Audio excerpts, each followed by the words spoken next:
আসসালামু আলাইকুম আপুরা, বেঁচে যাওয়া কাপড় থেকে আজকে 2 থেকে 3 বছরের বাচ্চাদের জন্য ফ্রক তৈরি করে দেখাবো। তো এটা হচ্ছে একটা আপুর কামিজ ছিল, 3 পিস ছিল আর কি। সেই 3 পিস থেকে এতটুকু কাপড় বেঁচে গেছে।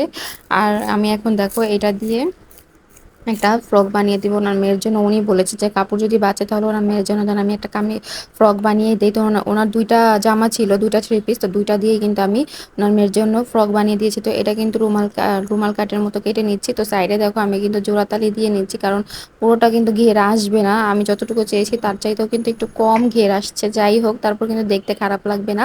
তো তোমরা যদি দেখতে থাকো তাহলে বুঝতে পারবা, লাস্টে কিন্তু ফিনিশিংটা একদম দেখতে পারবা পুরো জামাটা কিভাবে করলাম।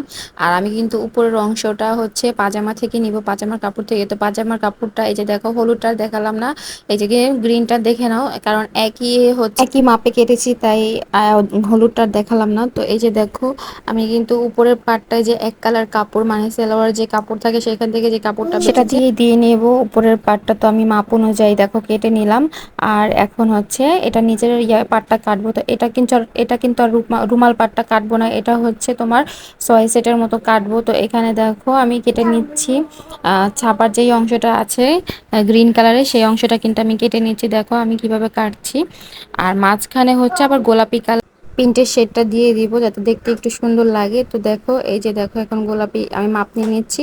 এখন এই যে দেখো গোলাপি কালার কাপড়টা নিয়ে নিলাম। হ্যাঁ, তো এটা কিন্তু পুরোটা আসছে না, তারপরে নিচে একটু জোড়া লাগবে, কিন্তু বোঝা যাবে না। যে দেখো আমি কোমরের মাপটা নিয়ে নিচ্ছি যতটুকু লাগবে, তারপরে নিচে কিন্তু আবার এটা একটু জোড়া দিতে হবে। তো যাই হোক, তারপরে কিন্তু জামাগুলো সুন্দরই হয়েছে। তোমরা এই যে ফাইনাল লুক দেখতে পারবে এখনই। আমার কাটা কিন্তু কমপ্লিট। এই যে দেখো হলুদ কালারের জামাটা, আর এই হচ্ছে গ্রিন কালারের। তো কেমন হয়েছে সবাই জানাবে। ভালো থাকবে, আল্লাহ হাফেজ।